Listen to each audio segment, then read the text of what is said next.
Je suis le Dieu de ton père, le Dieu d'Abraham, le Dieu d'Isaac et le Dieu de Jacob. Exode 3,6.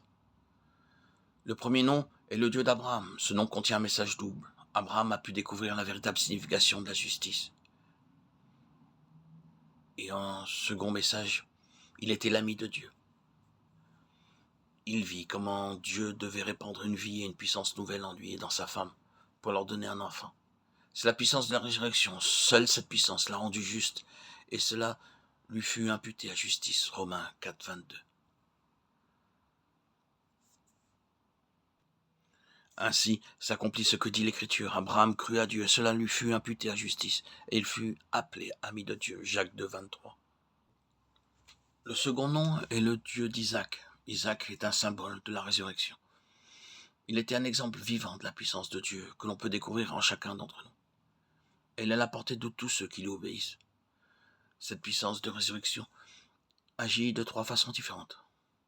Tout d'abord, nous devenons justes par la puissance de la résurrection.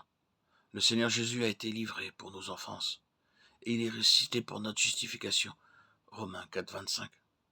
Ensuite, par la puissance de la résurrection, nous vainquons toutes nos épreuves et toutes nos tentations terrestres. Philippiens 3, 10, 14.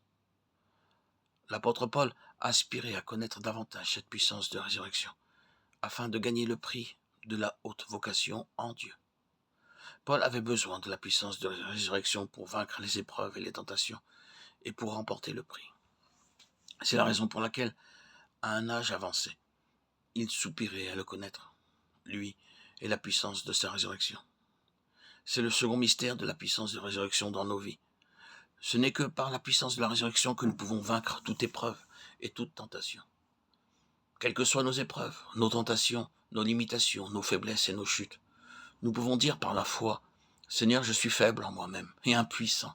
J'ai tant de défauts. Ne veux-tu pas répandre dans mon faible corps ta puissance de résurrection et faire de moi un vainqueur? Aide-moi à vaincre cette tentation, car moi, je ne peux la vaincre.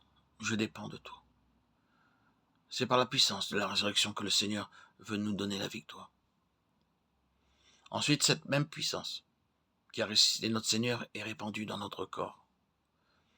Et si l'esprit de celui qui a ressuscité Jésus d'entre les morts habite en vous, celui qui a ressuscité Christ d'entre les morts rendra aussi la vie à votre corps mortel par son esprit qui habite en vous. Romains 8, 11. C'est par cette puissance que nous recevons un jour des corps immortels. Quand le Seigneur Jésus-Christ reviendra, nous recevrons des corps immortels, glorifiés, célestes, par l'efficacité de son sang précieux et par la puissance de sa résurrection. Mais nous devons apprendre à recevoir et à nous approprier cette puissance jour après jour, et ne pas dépendre de notre propre force pour la victoire.